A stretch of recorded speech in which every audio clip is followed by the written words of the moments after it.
माँ को मैं इंद्र कुमार के साथ करके मैं अपना नैहर जाऊंगी माँ। ना जाने मेरी माँ की तबीयत कैसी होगी माँ।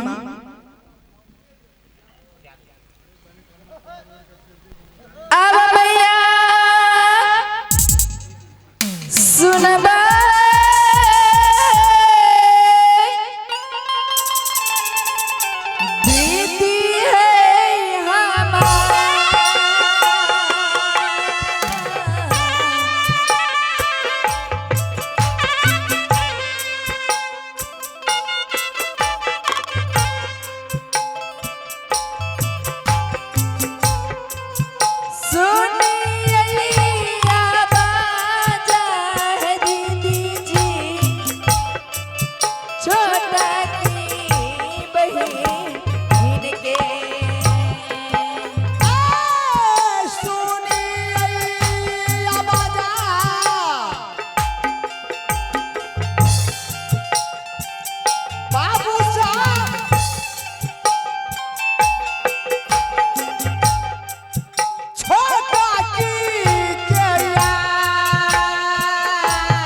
खुशी रहो करिया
बाबू बोलो ऐसे क्या बात है, तुम्हें क्या चीज का जरूरी पड़ गया, क्या चीज तुमको घट गया आज तुम मुझे बुलाई हो। हे दीदी माँ बोलो। मैं इंद्र कुमार के साथ कर दो माँ, मैं अपना नैहर जाऊंगी माँ। क्या? हाँ दीदी जी तुम नैहर जाओगी? किस किस किस किस के लिए तुम नैहर जाओगी? हे दीदी जी मेरी माँ के मैं रात में सपना देखे, मेरी माँ की बहुत तबीयत खराब है माँ। क्या? हाँ माँ तुम्हारी मम्मी बीमार हो गई है? मेरी मम्मी की बहुत तबीयत खराब है, मेरी मन बहुत घबरा रही माँ। क्या? मरंगर वाली सुनो, तुम्हारी मम्मी बीमार हो गई है, जिस तरह से तुम्हारी मम्मी है तो मेरी भी मम्मी हो गई। चलो तुम और मैं और देवर जी को साथ करती हूँ। चलो चलूंगी मरंगा चलूंगी। चलो नहीं माँ चलो इंद्र कुमार के साथ कर दो माँ, मैं चली जाएंगी मैं अपने नैहर माँ।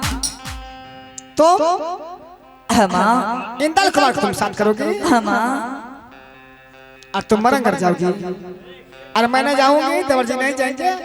ठीक है सुना मोरंगर वाली मेरी बात मानो। हाँ दीदी माँ मोरंगर तुम ले जाओगे बाबू इंदल को।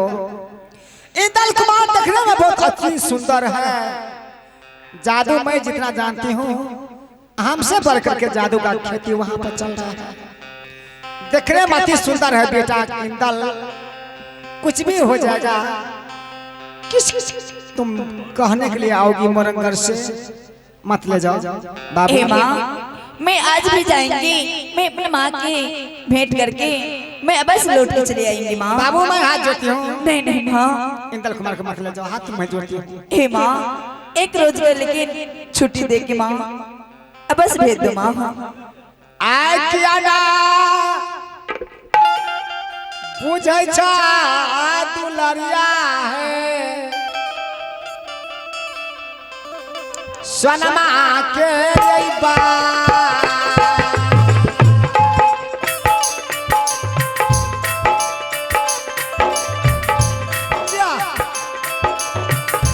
बाबू सजिंदा सलाल बंजी हा।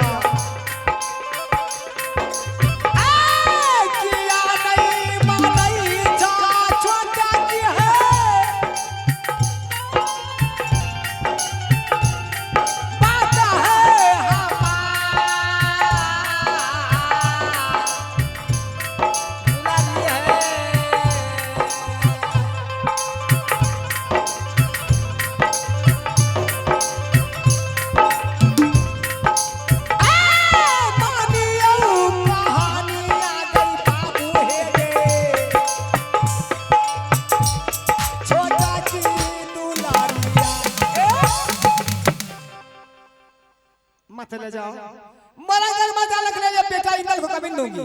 नहीं नहीं माँ चल तू रहो। मैं आपके पाँव पे गिरती है माँ। चल एक रोज की छुट्टी दे दी है माँ। मुझे प्रणाम, मुझे स्वीकार नहीं है। नहीं नहीं माँ कभी नहीं सकती हूँ, कभी नहीं, कभी नहीं, कभी नहीं। कहियो न दे वो गई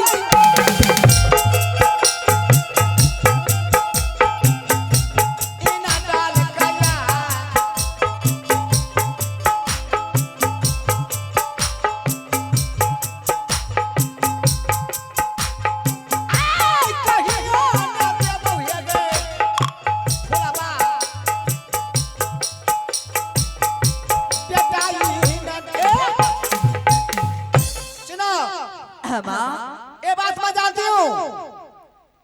जन्मदी हूँ मैं, पोसी पाली हो तुम, और मेरी देवर जी खिलौना लेकर कहीं से आते हैं, लेकिन फिर भी उससे क्या तुम्हारे वास्ते मैं बेटा पैदा नहीं की हूँ।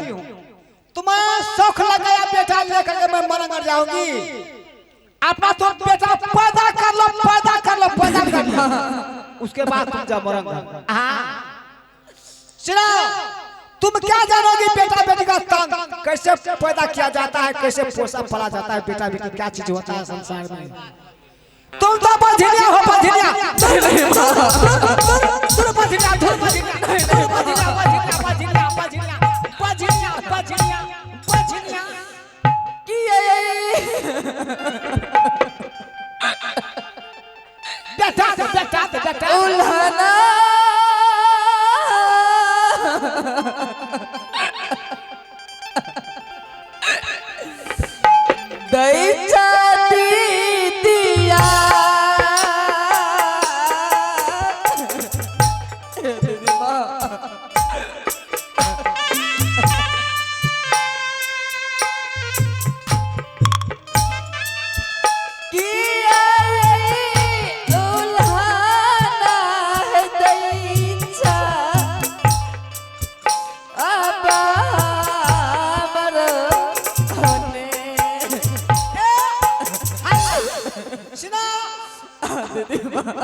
तुम्हें तब 12 वर्ष बीत गया, मोरंगर से तुम आई हो, नहीं एक बेटा ना बेटी कुछ भी हुआ है।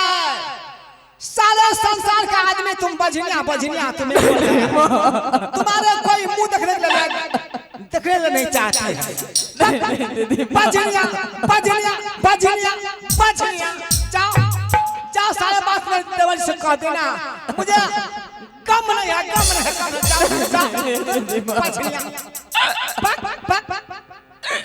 बेटा दे बेटा दे बेटा दे बेटा दे बेटा दे।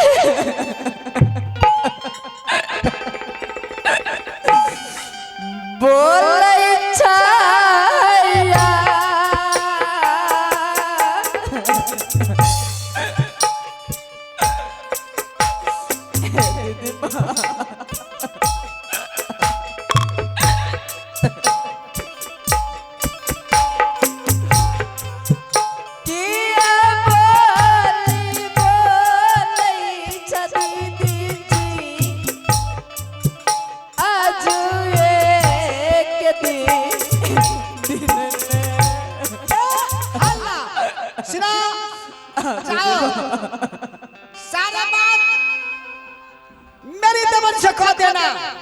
इस तरह से मैं मांग की दीदी से, दीदी नहीं दिया बेटा इंदल को। इस तरह से मुझे बात कही, मुझे कम नहीं है, कम नहीं है, कम नहीं है, कम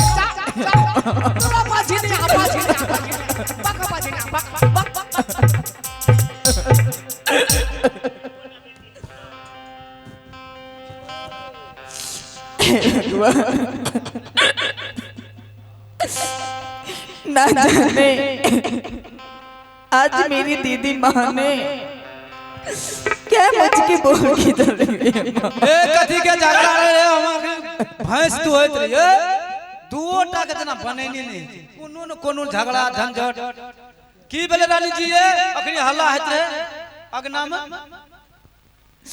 हे मंत्री भाई त काने छी।